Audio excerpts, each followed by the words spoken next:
Greetings, everyone. Thank you for being here today.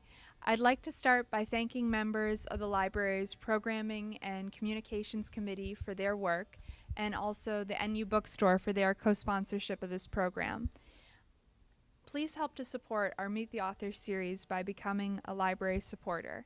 Today we're delighted and grateful to have one such supporter in our audience, Ed Brown, who donated nearly 1,000 items of sports memorabilia, books, and journals to the library. Some of these items are on display at the room's entrance, and you may have noticed them as you came in. If you haven't had a chance to take a look at some of them already, please feel free to do so after today's talk. Ed's parents graduated from Northeastern University's School of Law in the late 1920s, and due to the unique nature of the materials, we worked in partnership with the Baseball Hall of Fame in Cooperstown, New York, whose staff gratefully accepted a number of pieces from Brown's collection. The remainder enriches Snell Library's sports and recreation collections. Thank you again, Ed. We very much appreciate it.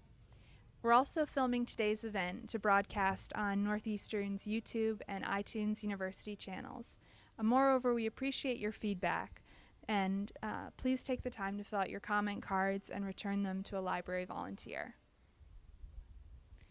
As today has thankfully turned out more appropriately spring-like, we turn to a familiar rite of spring, baseball speculation. Sadly, Stephen Goldman and Kevin Goldstein were unable to make it because of flooding, impeding their travel plans today. But we'd like to welcome Marc Normandin, contributor of Baseball Prospectus 2010, to the library as part of our Meet the Author series. Marc writes the Fantasy Beat and Player Profile columns at baseballprospectus.com and is in his 4th year of contributing to the annual. He is also the fantasy manager at Baseball Prospectus and writes about video games as the gaming editor for blastmagazine.com. Please join me in welcoming Marc. All right, so we can talk baseball, obviously. That's why I'm here. The book itself doesn't lend itself to events like this. I can't just take up the book and start reading player comments for you. That doesn't really work. So what we can do is kind of do a BP chat. I can take questions from the audience. We can go as long as you want me to, and I'll answer whatever it is that you'd like to know. And we'll see how that works. You can ask me about the book. You can ask me about your team. You can ask me about players. It's really up to you. So someone get us rolling, and it's usually easier after that. I couldn't help but notice the Kyle Blank shirt. I guess, where do you see him slotting into the organization? If they move Adrian Gonzalez, is he just immediately going to jump into that first base spot, or are they be testing him out in the outfield? Where do you see him fitting in? Well, it's kind of still up in the air. The thing with Blanks is he's very athletic despite his size. He kind of comps well to Adam Dunn before Adam Dunn got really fat. So when Dunn was still a quarterback and he was a tremendous athlete in college, again, before he got all tubby. So they could keep him in the outfield. He could actually work in left. He shouldn't really hurt them out there despite the expanse of the outfield. But if they do move Gonzalez, they might move him to first just because they seem to have an easier time developing outfielders. And now with Headley moving back to third, the spot's going to be open. But also on the Padres, what do you think the upside is on guys like Matt Latos and Wade LeBlanc? I'm a huge Latos fan. Probably even a little too much. Although, if Kevin was here, he would tell you that my love for Matt Latos is justified, and that he's a legitimate ace in the making. I'm pretty excited about his chances. Maybe not so much right now in 2010 for being an impact pitcher, but probably by 2011, 2012, he's going to be a serious name that everybody knows. LeBlanc I'm excited for. I'm just not as excited for as I am with Latos. I'm not quite sure what his ceiling is yet. And it's probably just because I haven't seen him as much as Latos. But I'm excited about a lot of the youth the Padres have built, even before Hoyer got there.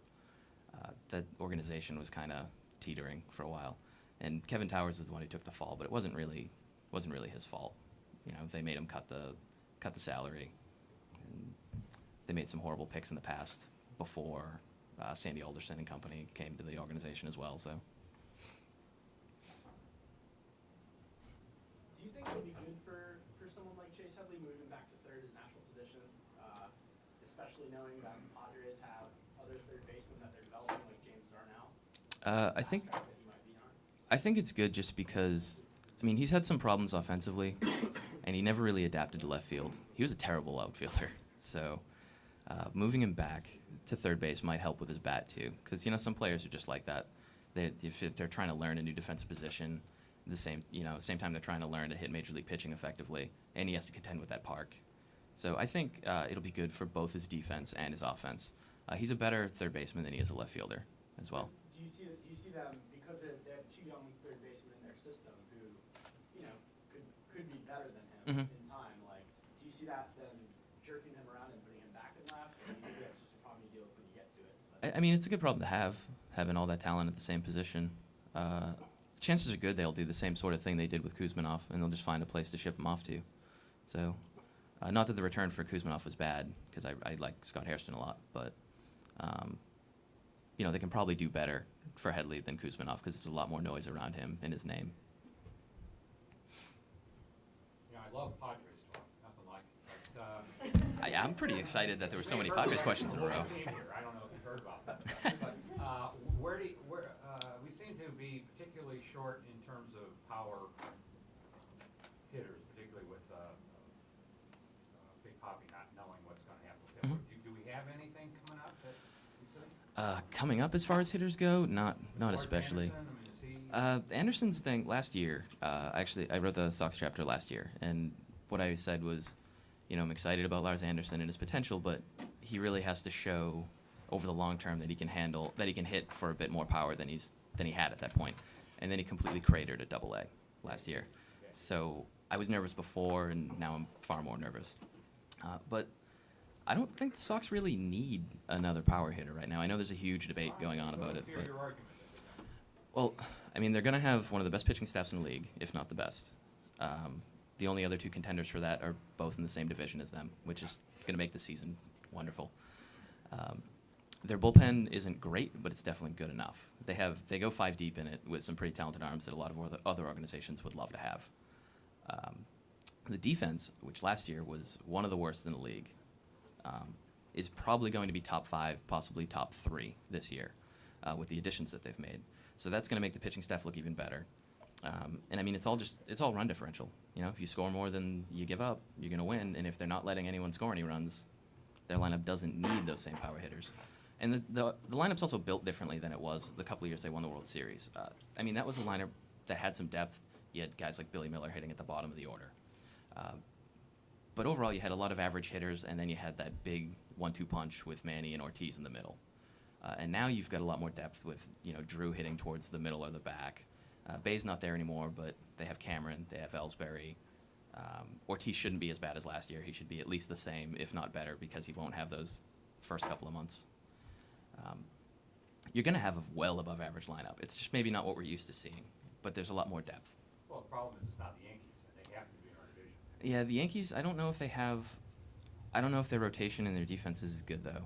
So it's going to be fun. I mean, then you've got the Rays, who really, they don't have the lineup of either team, and they may not have the pitching staff of either team, but they're just as solid, 1 through 25 as either of those teams. So there's a very good chance the best team could miss the playoffs out of the group of them. And that's kind of fun, that we don't know what's going to happen, because there could just be a win or two separating all 3 of those teams. Someone's going to go home. It might be a little early, but can you give your prediction on who you think is going to get into the playoffs, or at least win each division? Okay, yeah. As long as no one's going to hold me to what I have to say, yeah. Yeah, I know. That's kind of a problem, but now I put that out there. So,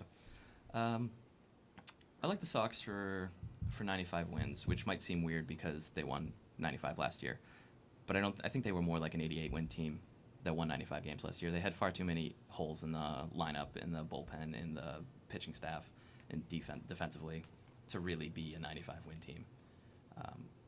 So I think they can probably pull it out. And then I like the Rays for maybe 93 wins in the wild card. And I like the Yankees for about the same, but I think they'll get I think they might get squeezed out.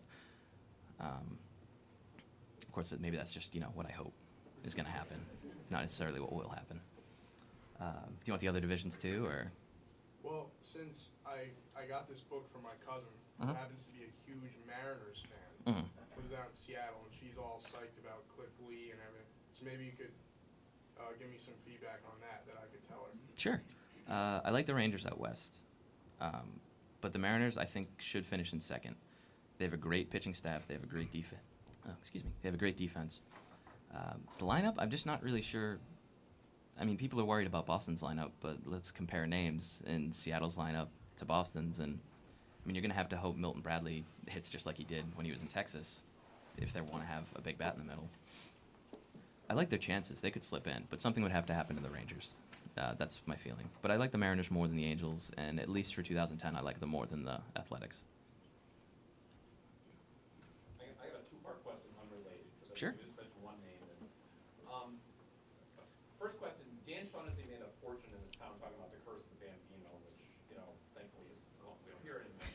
Are any of us in this room ever going to live long enough to see the Chicago Cubs win a World Series? I don't know. Does their management turn over at any point, or do they change their philosophies? Like that town's in panic mode all the time, and I don't think they recognize when things went wrong because of bad luck or when things are actually bad. So you see them gut their team if something doesn't work. Like a couple of years ago, they lost in the first round of the playoffs. They still had the best team in the National League that year, and they changed everything. And there was no reason to change everything because of what happened in a 5-game series. But that's what they do. So if they're continually tearing up and building down, and they don't always have the strongest farm system, they don't always go after the right guys in free agency. I mean, the Sox used to do things like that, and that's why they didn't win. Everyone likes to talk about a curse, but the curse was really just poor management on multiple levels. Well, the second part of my question sort of ties in with that 5-game series. Is the Manny Ramirez era essentially over? I mean, now that he's been injured, now we found out he's using PEDs. I mean, is he done being a fear getter? I don't know. He did pretty well last year, didn't he? He had a really good season. It just was shorter because he missed all the time. I mean, maybe he's not elite anymore, but he's still a pretty good hitter. He's really good. He's holding up better than David Ortiz is. But one thing that's interesting is he's playing defense a little better than he used to. I don't know who got to him on that and made him start to run after stuff. But that's helping his decline a little too, because now he's, if he's not a complete bust in the outfield, then he can put up with his bat declining a little. I'm interested to see if he continues to hit, really. I don't, up until like the point that Ted Williams did, sort of, because he really works in his swing a lot. I mean, you don't find guys who are more dedicated to staying as good as they are as Manny, as far as hitting goes. So he's kind of a weird test subject that I'm following, even though he's left Boston. Do you want to talk a little bit about Steven Strasburg? I know, general consensus is that they want to, get him started in, the minors to see, just let him get his feet wet, get a little confidence. But, when you have guys like Miguel Cabrera saying that his stuff is explosive, and if you've seen his first 2 starts, his stuff's just electric. How do you not give him that opening day start with the Nationals? Well, if you hold him long enough, you get him for another season, first of all. And the Nats, they don't have the biggest budget. They don't have the most minor league talent. They don't have the most major league talent. So, what is giving him the opening day start do for them? It'll sell some more tickets, but those tickets will still sell later on if people are knowing he's coming later. And that's really the only benefit there is to starting him earlier. It'd be fun to see him start on opening day, definitely. There's no one that I can think of that has this kind of scouting report he has with the amount of plus pitches he has and just everyone raving about him, scouts, stat heads, fans, players, everyone. I just don't think they should start him right now and lose that year that they could gain by keeping him a little extra longer. You see the Rays don't always do that. They bring guys up early, but, they've got a good organization from top to bottom, and they're starting to win. So people don't mind signing contracts with them. We don't know if Strasburg necessarily wants to stay with the Nats forever, so they should probably do all they can to keep him as long as they can. With all this concern about Jason Bay's knee and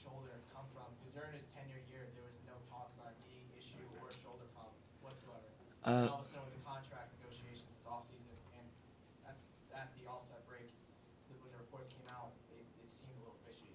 well, Bay had when he had those down years with the Pirates or the down season. His knee was bothering him all year, and he ended up having surgery on that. And that's he came back from that. And the reason the Red Sox wanted to trade for him is because he looked healthy. But they wanted to trade for him so they could bargain on that for a year and a half, not so that they could sign him to a long-term deal. Let someone else make that kind of mistake. I mean, knees don't really get better even when you fix them, and as he ages, it's just going to get worse. So, for the kind of money that he was demanding, and I mean, yeah, he deserves that kind of money, but there's a risk, and when you have other options, there's really no reason to give in to that kind of payment. The shoulder, I don't know as much about the shoulder. I was a little curious about that one myself. But the knee thing is definitely a concern. When I wrote a profile on Bay a couple of years ago when he had the knee problem, and it was kind of if the knee doesn't improve, then we're done seeing Jason Bay as an elite hitter. But he had the surgery and things fixed. He fixed his swing, and he started hitting like the Jason Bay we know.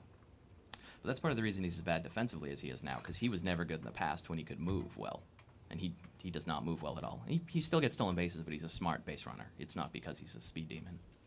So I don't think the contract the Mets gave him is really as bad as a lot of people have. People like to pick on Omar Minaya. I'm guilty of that too. But What's a 5-year vesting option? I mean, it's a long time to go for what he is. yeah, it's the last couple of years that bother me. It's not so much the money, it's the vesting option. And I mean, they're going to really like that contract for the first 3 years or so, and then they're really going to hate themselves. Or maybe Minaya won't, because who knows if he'll still be working there. We'll see. But see, I like to pick on him. Yeah, I have a question. I've been hearing a lot of talk this spring about the Twins taking a more conservative approach with Justin Morneau Mm-hmm. to try to get him some rest, to try to get him healthy so he has a good August and September. Do you think that is just all talk, or do you think that's going to work out? Where do you project his numbers being this year? I mean, if a guy needs a little more rest to perform closer to 100%, then you would think that his numbers would, maybe his counting stats will be down a tiny bit if he misses, 5 or 10 more games, but he'll perform better. I mean, people in this town know J.D. Drew, so the guy needs a couple of games off. But if he's gonna play, at 100% in the games that he shows up in, and he just has to miss 5 or 10 extra, then it's worth it. I'd rather have that guy than someone who's gonna play through everything and then fall apart at the end of the year because they just don't have anything left in the tank. So, I mean, you might see his rate stats improve and his counting stats drop if he misses a little extra time. But overall, it'll probably, it'll even out. Given how hard Strasburg throws, do you think he holds up to the rigors of how hard he throws, given a young age? I mean, every pitcher's risky. So, I mean, you can't tell him to not do that, because then he's not Steven Strasburg anymore. I mean, you have to worry about it, obviously. More concerned about pitch count sort of stuff, but you can't really say, hey, don't throw so hard. So I'm worried the same way I'm worried about all pitchers, because I just assume they're all going to explode on the mound at some point. But I think that's the way you have to think about it, and you just have to feel lucky if the guy doesn't explode. I mean, Felix Hernandez has awful mechanics, and everyone's afraid he's going to get hurt. But, you tell him to change him, all of a sudden he's not getting ground balls. He doesn't have the same velocity. He's not Felix Hernandez. Tim Lincecum has just got the worst delivery in the history of deliveries. And, I mean, you can't tell Tim Lincecum to change. Actually, you really can't. It's in his contract. Unless his father approves, you can't mess with him, because his dad taught him how to pitch. So he has like his own personal pitching coach with the Giants, and they had to put up with that because they were like, well, yeah, okay, you're Tim Lincecum, so we'll allow that. Back to the Jason Bay contract stuff. Mhm. Is this the future? Is this what we can expect to see from now on, with teams being unwilling to make long-term commitments to players without medical language written into the contract to help protect them? Yeah, I mean, players don't like that. But I think you're going to see a lot more of that, because there's always more information and everyone's trying to always take that next step. So, at the beginning of the decade, it was all the people trying to identify what kind of players they could get at a discount and help their team that had, they would get on base or they would hit for power or something like that. But for the most part, teams are on the same level now with a lot of that kind of statistical information. So to get the next kind of advantage, you have to take it that next step. And there are a lot of teams are looking at medical stuff. So Jay and his agent really were not happy about the medical language. But, I mean, if he was confident that he wasn't going to get hurt, then he wouldn't have cared so much about the medical language. I mean, J.D. Drew, same kind of deal. You know, if he spends too much time on the DL with specific injuries, then they can cut him loose. But they've handled him well, and, you know, he hasn't had that problem. So I think we'll see players kind of realizing they have to at some point, because you're just not going to get the same kind of offers the smarter teams get. Right now we've got a few that, you know, aren't on the same level. Like the Mets are just like, oh, well, if the Red Sox won't give him this, you know, the Red Sox won't give him what we want, we'll give him even more. That'll do it. But you know, there's always one or two who will do that. Yep. So speaking as you were about pitchers who might just break on the mound, what do you make of Daisuke Matsuzaka at this point? And also, how does Tim Wakefield fit into the Red Sox plans at the moment? It's so sad about Timmy. I mean, he throws 70, so it's not like his arm's gonna fall off, but his back just won't let him. I don't think he's got a full season left in him. You know? Yeah. So I think the Red Sox know that too. As far as Daisuke goes, as much of a disaster as last year was, it was really a blessing in disguise. Because the year before, he was nowhere near as good as his numbers suggested he was. And everyone knew he was going to come back to earth, except he really, really came back to earth. And I don't know. I think this year he should be fine. I mean, he's going to be the fifth starter, but he still has the talent to be, you know, better than that. And having a guy like that at the back of the rotation is just huge. That's why the Red Sox have the best rotation, you know.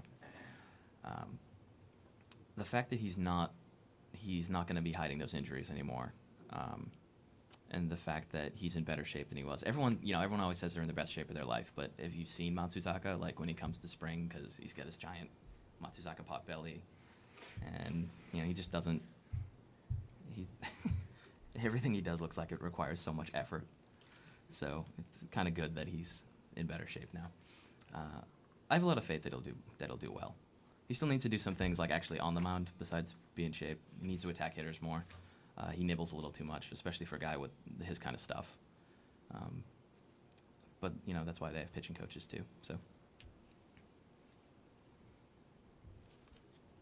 I think this upcoming off season, guys like Mauer, Pujols, Carl Crawford, that are all free agents. Who stays? Who goes? I think Pujols stays, despite some rumors you may have seen online about some ridiculous Ryan Howard for Albert Pujols trade, which just makes no sense on any level that doesn't involve the Phillies. I mean, of course, Ruben Amaro is going to say that's an awesome idea. Like, yeah, I'll have the best hitter in baseball for a guy who'll probably stop hitting by the time he's 33. Crawford is going to be, I would say, on the Red Sox or Yankees, as much as Rays fans probably hate to hear that. But they have Desmond Jennings coming up, too. So, I mean, there's really no incentive for them to throw a ton of money at Crawford and get into a bidding war with their two rivals in the AL East. What was the other one? Joe Mauer? I think Mauer will stay in Minnesota, which will probably surprise a lot of people. But I think he wants to stay, you know. I mean, those are three of the biggest. So, yeah, 2011 is supposed to be a year with better depth in the free agent market, but there's still not a lot of stars to choose from. But Crawford's still young enough that he can make an impact. Pujols is, you know, only one of the best hitters ever. So, you know, that's pretty cool. And Joe Mauer, whether he catches or not, he wants to catch forever, but, you know, he can say that all he wants. He's going to have to move at some point. But I think the Twins will keep him. Who did I ignore a couple of times in a row? Could you speak a little bit maybe about the value of a manager? We hear all the time about good managers, bad managers. There's an award at the end of the year for the best manager in baseball. But how much are they really worth? That's just the award for the guy who happened to manage the team that did better than everyone thought. Exactly. Or I mean, did Jim Tracy win last year? I think. I think did he win? Yeah. Jim Tracy, who has never managed a good team in his life, despite managing good groups of players, which you know should be a good team, happens to come on board for a couple months, and all of a sudden he's a genius. I think if you put managers in the right roles, this is an example that I'm going to steal something Kevin said. Joe Torre isn't the best tactical manager, but he's really good with the kind of markets he's been in. And I mean, he didn't magically become this better manager once he left Atlanta. And you know, New York is good for him and the kind of person he is. LA is good for him and the kind of person he is. Francona in Boston is great for his role. He's a good tactical manager. He's not the best, but he's good enough. But the thing he knows is he knows to listen to the guys upstairs, and he knows how to be a wall between the players on his team and the media, which is important in a city like this. So, I mean, if you put Terry Francona and Joe Torre in Kansas City, I mean, it's kind of a waste of resources. Like, sure, they have a winning pedigree and all that stuff, but there's like 4 guys in the Kansas City press room, and, I mean, they're not really bloodthirsty. So they're just kind of bored. They're in Kansas City. So I think it's really a role thing. You know, you can put a guy who's never had any success in his life, but fits a very specific role. And this applies to general managers too. I mean, how good would Billy Beane be in New York? How good would Brian Cashman be in Oakland? I mean, that's something people talk about all the time. Cashman is as good in his role in New York as Beane is in his in Oakland. And Theo, even Theo, you put him in Kansas City, his whole thing is blending stats and scouting, money and young talent. You take out the money part of it, and all of a sudden he's all young talent. You know, he doesn't have the same kind of perks. Are they going to attract the same kind of players? Is he going to have the same kind of success? So I think it's a role thing. We'd like to get caught up in the story, you know, with the Manager of the Year award, stuff like that. It's all just a good story. How much better do you think Roy Halladay's going to do in the National League? Oh, it's going to be fun to watch. Halladay's brought his strikeout rates back up the past couple of years, even in the AL. He historically faces some of the toughest lineups in the league. And, you know, the NL East, I guess, is better than some of the other parts of the NL, but it's still the NL. And Sorry, which team did he go to? the Phillies. Phillies. And the one negative that pitching in Philadelphia has is that, you know, home runs are going to fly out of there, but you're Roy Halladay, you keep the ball on the ground all the time. That's not really an issue. You know, he gives up another homer or two, it's really not going to do anything. So I think not having to face the DH, being able to face the pitcher, facing really just less talented players, he's going to put up an awesome season. And also, why do you think the Phillies traded Cliff Lee when they could have had Halladay, Hamels, and Lee? I feel like that could have been an automatic bid. They didn't want to push the budget past $140 million, I think it was. And what I had heard at first was that Cliff Lee didn't want to stay, but that argument didn't hold any water anymore when someone asked Cliff Lee about that, and he goes, I wanted to stay. What are you talking about? I wanted to finish my career here. I love Philadelphia. And I mean, a guy who stayed there for 3 months is saying, no, I wanted to stay here. Like, I don't know. It was all budget. They decided that Joe Blanton via arbitration made more sense than 1 year of Cliff Lee at $10 million and then increasing salary. I mean, they're going to pay him more than Halladay, because they get Halladay at a really good rate. I'm still not sure why they didn't have to pay more for Halladay, but they were going to have to pay Lee. And I don't know if they just didn't think Lee was going to keep it up, which is a problem on their end from an analysis point of view, or if they really just had a hard budget number and didn't want to push it. But it really makes no sense, because here's a team that has been in the World Series a couple times now, has won one, still has a young enough talent base that they're going to be in the mix. And with Halladay and Cliff Lee at the top of your rotation, like, you are clearly the class of the NL and probably capable of taking on any of the American League teams. You know, never mind best of 7. Like, if you push the World Series to best of 100, there's a good chance they could still come out on top. So it was really just confusing. It was all money. And it's kind of a shame, because that would have been really fun. You know, I'm not a Phillies fan or anything, but that would have been fun to see those guys at the top of the rotation. And Hamels coming back, that sort of thing. But no, now they have Joe Blanton for what, $8 or $9 million, I think, via arbitration. So, you know, if he turns back into a pumpkin, then that'll be fun. They'll miss Cliff Lee. Yeah. I guess just going back to the value of managers, Mhm. kind of something special about the baseball prospectus is it talks a lot about sabermetrics. And I think that there is kind of a value to managers that use sabermetrics more than other managers. Like, you look at someone like Mike Scioscia, who, for something like the past 7 years, the Angels have gotten more wins than their expected wins, and that's kind of incredible. That's the first time that's happened, I think. And something like the way that Scioscia plays, he's not given a whole lot of talent, but somehow he's able to matriculate these wins. And kind of before, when you were talking about the AL West, how you sort of see them out of it totally. Can you really count a team with a manager like Mike Scioscia kind of out of the playoffs already? Based on, here's the thing. Scioscia has a philosophy that he uses, and it works really well when his team fits that mold. But he will use that philosophy even if the players don't fit into it. Look at all the times Vlad ran with the giant piano on his back last year in situations that maybe 10 years ago, when he still had good knees and was in Montreal, would have worked. But now, but he still sends guys in those situations, still thinks these guys can do hit and runs and steals and stuff, and they can't. So I'd like to, while I agree that Scioscia's, he's a really good manager, but last year kind of worried me. So he has a philosophy. He's going to need to adjust it to work with his team. So again, it comes back to the context of the situation. So he was a really great manager with the kind of talent they had. So let's see what he does with what they have now. Although now that they're not depending on Vlad, again, won't have to send him on hit and runs or death marches or whatever it was that you want to call them. Which maybe it'll be better. I'm actually more interested in them coming back into things because of their budget. They don't have the best farm system, but they have the biggest wallet out there. So if they need someone, some point during the season, they can take it on. I'm not really sure who's going to be available mid-season in a contract.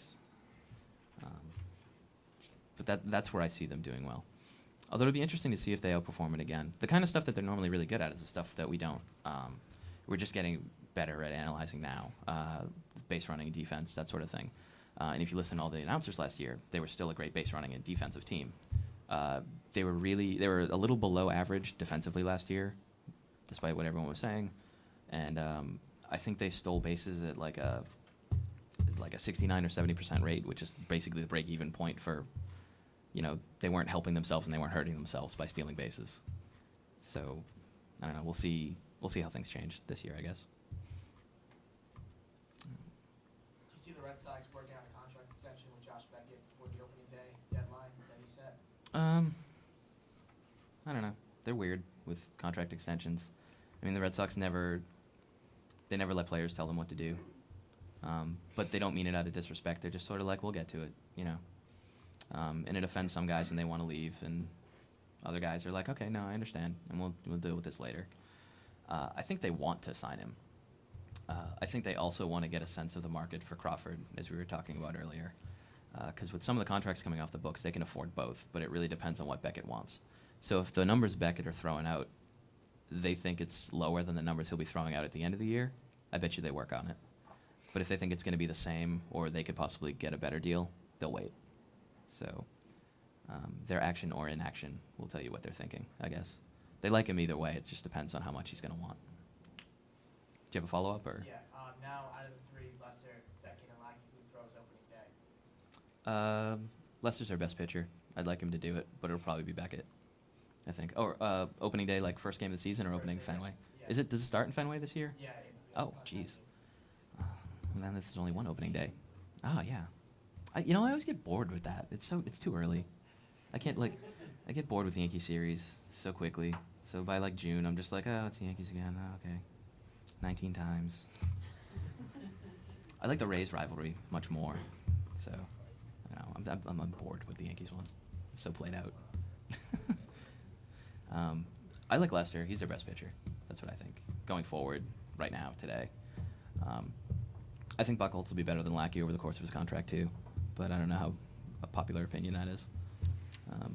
The number attached to Lackey's contract really confused me, especially when Buchholz's name started being thrown around in trade negotiations. I'm like, why did you sign a guy for $17.5 million who's exactly like the guy making peanuts, who's older? But I'm not sure they might do Beckett just because. Does he normally? Yeah. So they might do that. It won't anger him. It's something they can say later. No, we still respect you. You pitched opening day in Fenway. We love you, Josh. How many years before the Phillies can defend again for a period of 500? The Orioles? Yeah. Sooner than you think, really. Probably not this year, but I like them. I like them for as soon as 2011, really. If they won 78, 79 games this year, I really wouldn't be surprised. So we could see them at 500 or better soon. It's going to be a 4-team division at some point, and the poor Blue Jays. Oh, man. They're going to win like 30 games, that would actually be kind of funny, too. Sorry if there's any Jays fans here, but yeah, I like the Orioles a lot. They have a lot of young talent, and everyone seems to forget. I think the perception is still that they're full of like old guys and bad contracts and poor management. And really, if those people looked at the roster, they'd be like, "Who are all these people? And why are they all 21?" So it's going to be a scary team. They remind me of the Rays in a lot of ways, where just all of a sudden everything's going to kind of click. I just don't know if it'll all be at once, you know. Before you got a new thyroid problem, the Mets were trying Jose Reyes, batting third. What do you think of that?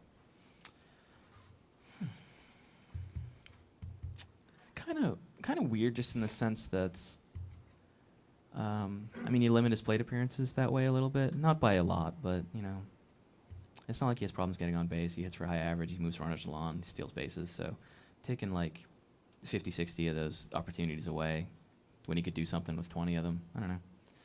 Kind of weird, but at the same time, you know, stat heads like to say lineup analysis and all that kind of thing. It just doesn't matter. You know, just because you don't know why it matters doesn't mean it doesn't matter. Make sure there's no stat head snipers like coming to shut me up here. But I mean, there's lineup analysis things that say like you shouldn't even have your best hitter third. You should move things around a little differently. Like you should move your best hitter to the second spot because he's going to get more plate appearances. And you should shift things around. So I guess it depends on what they did with the rest of their lineup, how much sense it would make. I don't know how I feel about it just because of the kind of player he is, though. I'm not sure if I'd be comfortable with it. Where do you see Josh Hamilton's career heading? I mean, assuming he's healthy this year, which I guess is, I don't know. A lot of people seem to think that's a really big assumption that he's going to be healthy this year. But he's a really good hitter. I think he's already peaked. So expecting exactly what he did those couple of years. I think everyone forgets just how old he actually is because, you know, he's a refreshing new name when he was, like 26? So he already missed a couple of years of his peak time, and I think he'll still be really good in the future. It's just not going to be a very long career. Someone I haven't, Yeah, talking about the Royals before, and in the current economic climate, it seems to me impossible that you're going to have, like, say, 5, 10 years from now, if the economy doesn't take up big time, that teams like the Pirates and the Royals will still be, you know, exist even. I guess they get the handouts from the Yankees and everything through the revenue sharing, but I don't know, your opinion is like, do you see baseball contracting at any time in the future? I don't think so. It just, you know, it makes more money every single year, it seems like. And they're starting to get stiff about the revenue sharing thing. I don't know, did everyone see Josh Johnson got that 4-year extension from the Marlins this winter? Because the MLBPA was basically like, hey, what are you doing with all that revenue sharing money that we're giving you besides putting in your pockets? And they're like, oh, we're negotiating with Josh Johnson right now. That's what we're doing. And they handed him tons of money. And Selig was okay with that. Because he doesn't want to start a thing with the MLBPA. And I think we'll see, like, if the economy stays bad, and it should hurt them, but they should make enough from the other teams that are still doing well. Because baseball, I mean, the more things they open up to take money from all of us, like, the more money they have to give out to all of them. That's, you know, make of that what you will, I guess. But I mean, there's a lot of different avenues to get money to those places. I think the problem is that you don't always have the people running the team. They don't know what to do with the money they have. They're just perennial losers, and a lot of the Pirates. Yeah, the Pirates. I mean, it looks bleak out there right now, but they have a good front office, and they really just blew everything up. And the reason it's so depressing is because the front office before that didn't know what they were doing also blew everything up, but they didn't rebuild it well. So, I mean, it must stink to be out in Pittsburgh right now, having to deal with that. But at least they've got a good organization trying to work things now. The Royals, not so much. Moore's very good at the things he's good at. He's a very good scout, and he's pretty good at identifying, you know, young talent, waiver pickups, stuff like that. But it's just like if it's a big move at the major league level that's going to impact them one way or the other, like he just can't do it. And that was the problem with the guy he took over for, Ellie Baird, except more supposedly a better scout. So, but they have the same exact major glaring flaw. So I think if you're getting the money from other teams in revenue sharing and you put the right guy in that situation, you can rebuild it. But you need both of those things. So. I had two fantasy questions for you. Okay. One, after last year's big breakouts for Jason Bartlett and Ben Zobrist, a lot of guys aren't really too high on them. People are labeling Bartlett as a bust, and people are just average on Zobrist. Why do you think that is?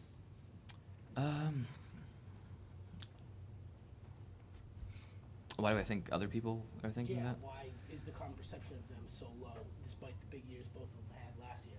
Well, with Bartlett, I mean, he's better than he was.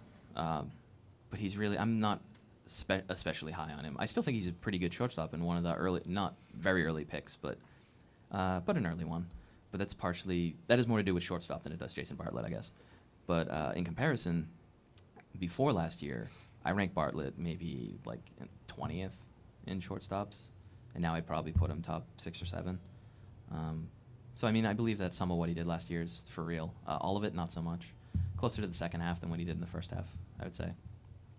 As for Zobrist, I love Ben Zobrist. Zorilla is the man.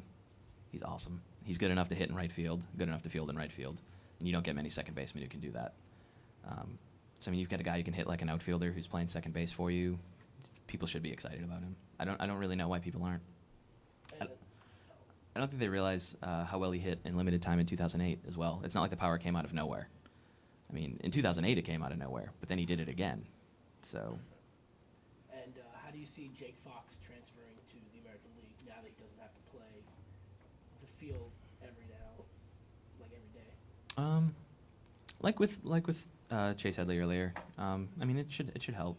If he only has to focus on one thing in his development, then, I mean, these guys are people, as much as we don't want them to be. We want them to be robots that do everything we want them to do. So, I think it helps. People don't like putting hitters in DH situations, really. I think they feel like they've given up. But I don't think they realize how bad DHs are across the American League either. So it's like you could get a huge advantage in your lineup if you just admit that Billy Butler's a DH and not a first baseman, or Jake Fox is a DH. But I don't know. Organizations feel like it's like making a starter who has a small problem into a reliever. Like, people just don't want to do that all the time, So. Do you think Liriano's going to be a starter or a reliever this year? I think he'll be a starter. He looked good in the Dominican League. I mean, I picked on him in the past. His velocity isn't anywhere near where it used to be. And I think the problem is Liriano needs to realize his velocity isn't where it used to be, because he's pitching the same way, just a lot slower. So he needs to adjust. But he can still be a starter. I think it'd be a little fast to put him in the bullpen. So, I mean, he'll pick up a little velocity in the bullpen, but some of the problems will still be there. So I think they should work it out as a starter for him. Although the temptation is really to put him immediately in the closer role and have him replace Nathan. But, I mean, even without the velocity, he could be an average starter. And there's a lot of value in that. So, depends on how good he'd be as a reliever. If he pulls a Papelbon, then yeah, sure. But if he's just going to be some reliever who has some use, then it's not really appealing. You had a question?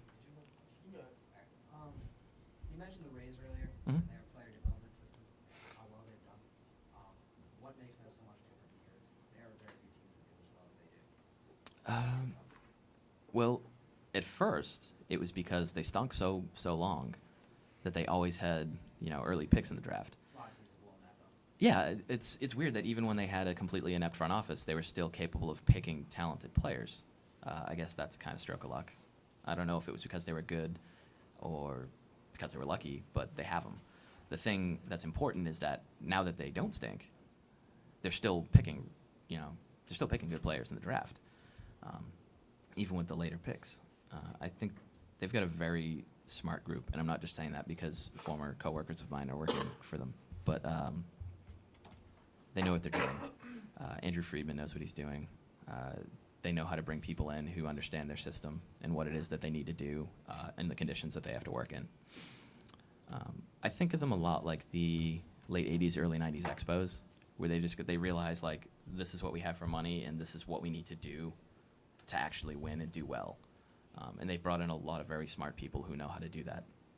Wait in a couple of years, a lot of people will be taken out of that front office to move to other front offices in high-profile jobs. And then we'll all know about people that, the mainstream will know about people that maybe some of us know of now. But it has a lot to do with the organization. There's just a lot of smart people there. And it scares me as a Red Sox fan. But how do you feel Vasquez will fare in New York in comparison to the first time around? I think he'll do better. He had some problems there, but, I guess that means he can never pitch there again, like Kevin Brown and various other people that they all hate. But he's really good. He's really good. My one concern is that no one realized how good he was when he was in Chicago because of the park he was in. Because his biggest problem is really a homer thing. So getting him out of Chicago was awesome. Putting him in the National League, putting him in a park that doesn't inflate his homer total, was great for Vasquez. Now you're putting him back in New York in a park that's going to inflate his homer total in the American League. But the thing is, everyone New York has to deal with that same problem. So his numbers won't be as pretty as they were last year, but in a relative adjusted sense, he'll be great. So he's not Sabathia, but he's the next closest thing to have. I've gotten used to living in Boston. I've gotten used to believing that batting average is not an important statistic. Mm-hmm. But now we're also being told that RBI is not an important statistic, and RBI with runners in scoring position. Can you explain that to me, why I should worry about that? Sure. It's not so much even that RBI isn't useful. It's that it's used improperly. If you look at RBI opportunities, think of it as a percentage instead of as just a straight number. Because the guy who drove in some runners, he's not responsible for those guys being on base.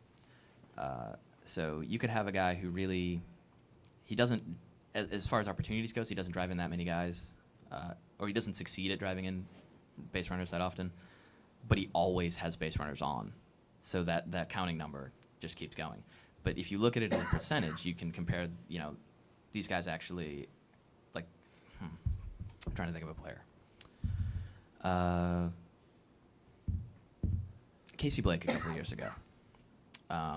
Blake was having a horrible season, but he kept hitting with runners in scoring position and kept driving guys in. He didn't have that many RBI opportunities, but he was doing well with the ones that he had.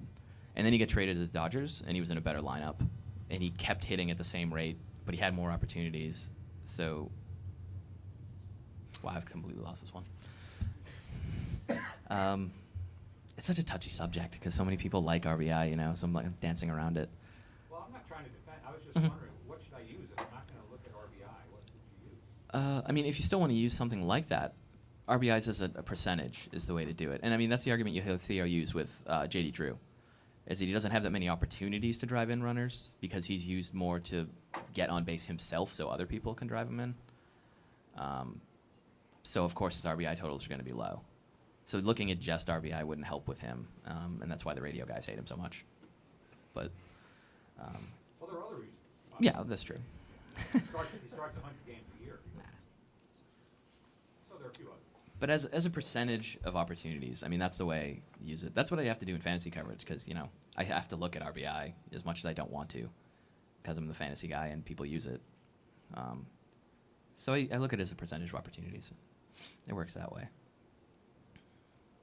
So it still has use if you just look at it the right way. Batting average with runners on base, nothing. It's the problem with that is the sample sizes are too small, so there's a lot of noise. Look at some of the best hitters in baseball aren't going to, they have bad times too. So that's just a small number of plate appearances over the course of a year. So if you look at it over the course of a career, because I don't want to say things like clutch hitting doesn't exist at all, that sort of deal. Again, like earlier, just because we don't know how to quantify it doesn't mean it's not real. If some guys can focus better in those situations, they're people, again, then maybe. But just looking at it over the course of a season or a couple of years, there's just not enough to look at. So You get a better sense of it when a guy's career is over, which doesn't do us much good. But, once he's put up 15 years of a certain thing, you go, wow, that guy, he hit well with runners in scoring position, now that we have enough to look at. What kind of season do you see Andrew Bailey having? I don't think the A's will miss Houston Street much, really. He's a pretty good talent. I like him in that role. He's got good stuff for it. It's almost a shame he has to be a closer. 3 outs, 60 appearances. These guys should all be pitching 80, 90 innings, getting 100 strikeouts a season. But I guess that's not how the baseball world works right now. So, but he'll definitely excel in the role. He should be one of the better ones out there. Do you see it changing in the near future? I don't know. I think they like to keep guys in that role sometimes, just so that they can trade them later. Because look how much value he has to someone who, I guess, the unenlightened. Of course, they gave up Carlos Gonzalez in one of those deals too, I think. So, but we don't like to talk about what Bean does poorly. He's never made a bad trade. I have more of a lineup question related to some of the JD Drew draft and also some National League stuff. In the National League, is there any reason that the pitcher should hit 8? I don't see why not. The only reason I can see that people don't do it is they don't want to upset the tradition of baseball and having a pitcher hit 9th, which is completely idiotic, in my opinion. And I also don't see any reason on earth that JD Drew shouldn't be the leadoff hitter for the Red Sox, with Pedroia hitting 2nd and Scooter hitting 8th, and then maybe Ellsbury hitting 9th or something. What are your thoughts on that? No, I agree with that. That would work. There's a lot of things Tony La Russa does wrong, but batting the pitcher 8th is not one of them. I like the concept of 2 leadoff hitters. I mean, the leadoff hitter for the game is only the leadoff hitter once. So it's the same concept as having the 1-2 guys. If you put a guy like that in the 9th spot, okay, he will get fewer plate appearances, but this is the National League where they still don't have DHs and they have to make runs out of nothing. Well, also with the idea being that your leadoff hitter should be a good hitter, and your leadoff hitter is not going to get, if you want to talk about chances, the chance to drive something in. If that person twice a game is a pinch hitter and twice a game is the pitcher. So why not put your leadoff hitter at 9?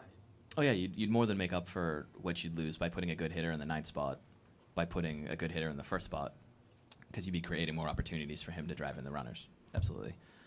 I mean, I like that kind of thinking. It's just you either don't have creative enough managers, don't have creative enough front offices, or you have medias that will destroy you for even trying it. It's like a respect thing, like, oh, you're hitting behind the pitcher, you're a terrible hitter. I mean, yeah. But get over it. Yeah, I mean, Tony La Russa can get away with it because he's Tony La Russa. But not everyone can get away with that. And so it's a shame, though, because I like the idea of the pitcher hitting 8th. There's no reason it shouldn't happen. I mean, besides putting a DH in the National League, but getting rid of it and let's all have a little strategy. I don't know. I like offense.